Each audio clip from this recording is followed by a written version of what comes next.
ياسين والقرآن الحكيم. الرحيم.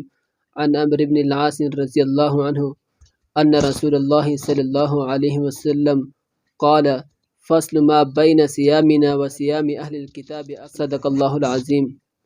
ناظرین اکرام، میں نے آپ حضرات کے سامنے نبی علیہ السلام کی ایک حدیث مبارکہ پیش کی۔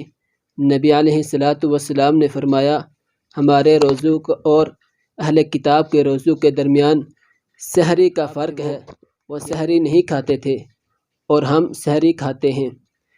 آج کل ہمارے معاشرے میں یہ دیکھنے کو ملتا ہے کہ بعض حضرات جو سحری نہیں کھاتے اور صبح بڑے ولولے انگیز انداز میں ساروں کو یہ بتا رہے ہوتے ہیں کہ آج ہم نے بغیر سحری کے روزہ رکھا ہے۔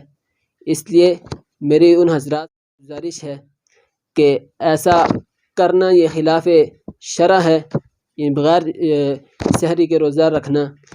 دوسری حدیث مبارکہ کا مفہوم ہے کہ سحری میں اللہ رب العزت نے برکت رکھی ہے، اس لیے ہمیں سحری کھانا چاہیے۔ اور یہ ہمارے اور یہود و نصارہ کے درمیان واضح فرق ہے، جس کو نبی علیہ السلام نے فرمایا کہ ہمارے اور یہود و نصارہ کے روزوں کے درمیان سحری کا فرق ہے۔ اللہ رب العزت جو کچھ کہا سنا اس پر عمل